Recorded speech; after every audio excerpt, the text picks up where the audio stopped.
அப்போ எனக்கு ஒரு ஸ்பீட் போஸ்ட் இருக்குப்பா. அது ஃபெஸ்டிவல் ஒரு இன்விடேஷன். நம்மளோட ஃப்ரெண்டு தான். சென்னையில பக்கத்துல ஒரு கிராமத்துல இருக்கிறவர். அவரு வந்து தன்னோட பையன் 1 வயசு பையனுக்கு பிறந்த நாள் விழா அப்படின்னு தான் அவங்க தலைப்பு போட்டிருந்தது. அதுக்கப்புறம் ஒரு நிகழ்ச்சி இடல்ல ஒண்ணு போட்டிருந்தது. இதுல என்னன்னா காதணி விழா அப்படின்னாங்க. அடுத்தது மொட்டை அடிக்கும் விழா. அப்புறம் இன்னொன்று வந்து கேக் வெட்டும் விழா அப்படின்றக்காக எனக்கு சிரிப்பு வந்துருச்சு. இது பாரு நம்மளோட சம்பிரதாயம் இதெல்லாம் கரெக்ட் தான்.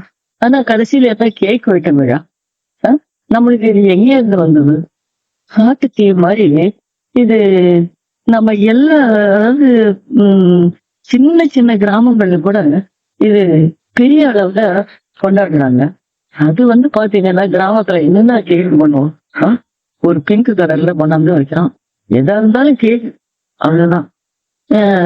நம்மளாம் சின்ன பிள்ளைங்க இருக்கும்போது கேட்காவது ஒன்னாகும். கிறிஸ்துமஸ் கூட கேக் கிடையாது. என்ன கோயிலுக்கு போக வந்துட்டு ஒரு கேசரியோ ஒரு வெண்ணெய் போட்டு ஒரு ஏதோ ஒண்ணு கிண்டுவாங்க. நிறைய பேர் வீட்டுல அதெல்லாம் கூட கிடையாது. பிறந்தனாலே நிறைய பேருக்கு எங்களுக்கு வந்து உங்க ஆங்கிலோ இந்தியன் ஃப்ரெண்ட் இருந்ததுனால ப்ளம் கேக் வரும் கிறிஸ்துமஸ்க்கு. கிறிஸ்துமஸுக்கு தான் வராது. கிறிஸ்துமஸ் ஒரு நாளைக்கு தான் வரும். எப்படி இன்னைக்கு வந்து எல்லாருமே கேக் வைக்கணுமா, பிள்ளைக்கு கேக் வைக்கணுமா, என்னமோ பெரிய இது. ஆமா, இது வந்து மீடியாவுடைய பவர் இது. அதாவது இப்ப வந்து இன்னைக்கு டிவி எடுத்தாலும் சரி, இது சினிமா எடுத்தாலும் சரி, எங்க பண்ணாலும் சோசியல் மீடியா எல்லா இடத்துலயும் பாத்தீங்கன்னா இந்த கேக் வைக்கிறது வந்து ஒரு செலிப்ரேஷன். அது வந்து நம்முடைய பாரம்பரியம் ஆயிடுச்சு. நம்ம வந்து அந்த மெழுகுவர்த்தி அணைக்கிறது நம்ம நம்ம கலாச்சாரத்திலேயே கிடையாது. அதாவது கொடுத்து வைக்கிற சாமிக்கு ஏதோ ஒண்ணு ஒரு மெழுகுவர்த்தி கொடுத்தாலும் ஒரு தீபம் இருந்தாலும் ஏற்றி வைக்கணும், உள்ள நல்லா இருக்கணும் அப்படிங்கிறது எப்படி இது பரவிச்சு? அதான் இது மாதிரிதான் மீடியா தான் காரணம். அது இல்லாட்டின்னா வாழ்க்கையே இல்லை, பிறந்த நாளே இல்லை அப்படிங்கிற மாதிரி ஒரு உணர்வு பிள்ளைகளுக்கு நடுவுல ஏற்பட்டது. எப்படி நம்ம வேளாண்மை சொல்றோம்? வேணாம் சொல்ல முடியாது. இன்னைக்கு காலத்துல பிள்ளைய எக்ஸ்பெக்ட் பண்ணதில்ல.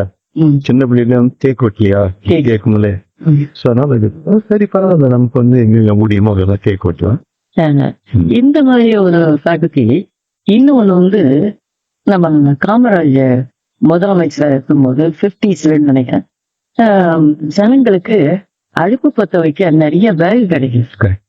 அப்போ காமராஜ் யோஜனா பண்ணாரு. எல்லாரோடையும் கலந்து ஆலோசிச்சு அவர் ஆப்பிரிக்காவில் ஒரு பர்டிகுலர் மரம் இருக்கு. அந்த மரம் வந்து விட்டுட்டு கொண்டது எங்க வழிதான் வளரும். அதுக்கு அதை வாங்கி நம்ம ஊர்ல போட்டாங்கன்னா எல்லாருக்கும் சுலபமா எரிபொருள் கிடைக்குமே அப்படின்னு யோஜனை ஒண்ணு என்ன பண்ணாரு, அங்கிருந்து வாங்கிட்டாரு. வாங்கி வெளியே என்ன பண்ணாங்க, ஹெலிகாப்டர் வச்சு எல்லா இடத்துலையும் தமிழ்நாட்டுல போட்டாச்சு. பாத்தீங்கன்னா ஒரு மாசத்துல அது கிட்ட வளர்ந்து போச்சு. எங்க வேணா வளருது, தண்ணி வேணும்ல ஒன்னும் அவசியம் இல்லை, அது பாட்டு வளருது. அது என்னன்னா காட்டுக்கறி வேலை. அந்த காட்டுக்கறி வேலை தான் ஜனங்க வந்து சந்தோஷமா வெட்டி பண்ணு அடுப்புல வச்சு வருகிறாங்க. இது என்னன்னா கொஞ்சம் இடத்துல பிசாசு மாதிரி பிடிச்சிருச்சு. அதாவது என்ன நல்ல நேரத்துல எல்லாம் போக ஆரம்பிச்சிருச்சு.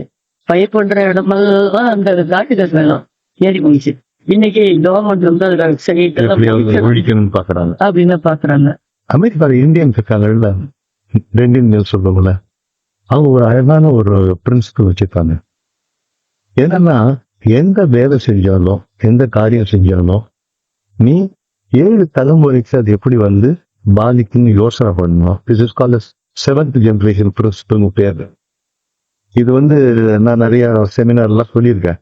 ஏன்னா நம்ம இன்னைக்கு எது செஞ்சாலும் சரி, ஒரு டெவலப்மெண்ட்டோ ஒரு டெக்னாலஜி எது பண்ணாலும் சரி, நம்ம என்ன பண்றோம், அன்னைக்கு என்ன வேணுமோ அதான் பார்த்தோமா ஒழிய ஒன்றும் இல்லை. இப்போ பவர் எடுத்துக்கோ, எலக்ட்ரிக்கல் பவர். இன்னைக்கு இவ்வளோ வந்து நம்ம எரிபொருளுக்கு வந்து நம்ம நிலக்கரி யூஸ் பண்றோம். நிலக்கரினால இப்போ வந்து சூழ்நிலை மாசுபடுது. இதை வந்து இவங்க யோசனையே பண்ணல அந்த காலத்துல. ஏன்னா எப்படியாவது நமக்கு வந்து பவர் வேணும். பவர் வேணுன்றதுனால என்ன பண்ணா, சரி எப்படியோ ஒரு பவர் கொண்டு வரும். எப்படி வந்து என்ன பண்றாங்க, அந்த பவர் எப்படி பறிக்கணும், நம்ம வந்து எப்படி வந்து நல்ல விதமா பவர் கொண்டு வரலாம், சூரிய ஒளியா காற்று ஒளியா எப்படி கொண்டு வரலாம் அப்படின்னு பாக்குறாங்க.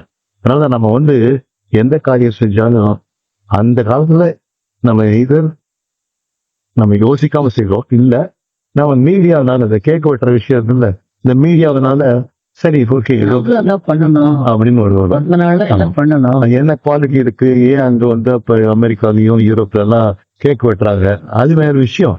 அங்க குடும்ப தேசம் நல்லா இருக்கும், அதனால கேக் சாப்பிடலாம், அவருடைய பழக்கம் போச்சு. இங்கேயும் கேக் வெட்டி அதோட என்ன பண்ண முடியும் சார் மாதிரி. சரி ஓகே. அதனால இன்னைக்கு என்ன பண்ண ஒரு விஷயம் சொன்ன எல்லாத்துக்கும், எந்த விஷயம் செஞ்சாலும் கொஞ்சம் முன்கூட்டி யோசனை பண்ணி அதை வந்து ஃபியூச்சர்ல எப்படி அஃபெக்ட் பண்ண போகுதுன்னு நம்ம வந்து அதை யோசனை பண்ண, அது ரொம்ப முக்கியம். ஓகே இன்னைக்கு ஒரு ஸ்பெஷல் டிஃபன் வந்து எப்பவுமே ஸ்பெஷல் டிஃபன் தான் சார். இது ரொம்ப ஸ்பெஷல். இதுல வந்து நம்ம அணில் மாட்டுலாம் வாங்கும், சேவது சேனை அணில் மாட்டு விட்டு வேற எங்கேயும் வாங்கக்கூடாது. சரி அதுதான் அந்த குவாலிட்டி கொண்டாது. அதை எடுத்து இதை போட்டு தண்ணி ஊற்றி கொஞ்சம் உப்பு போட்டு 3 நிமிஷம் ஊற விடாது. ஊற விட்டுட்டு அப்படியே இட்லி தட்டில் ஒரு துணி போட்டு 8 நிமிஷம் ஆவியில் வைப்போம். வச்சுட்டு நம்ம எடுத்து கொட்டி தேங்காய்ப்பூ நாட்டு சக்கரை போட்டு சாப்பிட்டா அவ்வளோ ருசியாக இருக்கும். ஆனால் அணில் மாட்டு தான் நம்ம யூஸ் பண்ணுவோம். சரி ஓகே. அப்புறம் இன்னொரு விஷயம், நம்ம வந்து ஊருக்கு போறோம், அடுத்த வாரம் வந்து தென்னை பேச்சு இருக்காது, அதனால எல்லாத்துக்கும் மே மாசம் வெயிலா இருந்தா கூட எப்படி நம்ம வந்து இந்த ஹாலிடேஸ் வந்து எல்லாத்தோடய சேர்ந்து அப்புறம் வந்துட்டு ஓகே. இந்த வாரம் நீங்க யாராவது பிறந்த நாள் கொண்டாடுறீங்களோ, திருமண நாள் கொண்டாடுறீங்களோ, உங்க பிள்ளைய பிறந்த நாள் கொண்டாடுறீங்களோ, திருமண நாளை கொண்டாடுறீங்களோ, எல்லாருக்கும் எங்கள் வாழ்த்துக்களும் வேண்டுதல்களும். அதே சமயம் நம்மள நிறைய பேர் உடம்பு சுகந்தெல்லாம் பார்த்தோம், தனிப்பட்டப்பட்டிருப்போம், மழை வழியால கஷ்டப்பட்டு விட்டோம். இவங்களுக்கெல்லாம் நீங்க எல்லாரும் சேர்ந்து வேண்டுவோம், வாழ்த்துவோம். அவங்க சக்தியும் மனதான் கிடைக்கணுங்க நம்ம வேண்டுவோம், கட்டால வேண்டுவோம். அடுத்த வாரம் பார்ப்போமா? அடுத்த வாரம் பார்க்க மாட்டோம், அதுக்கு அடுத்த வாரம் பார்க்கணும்.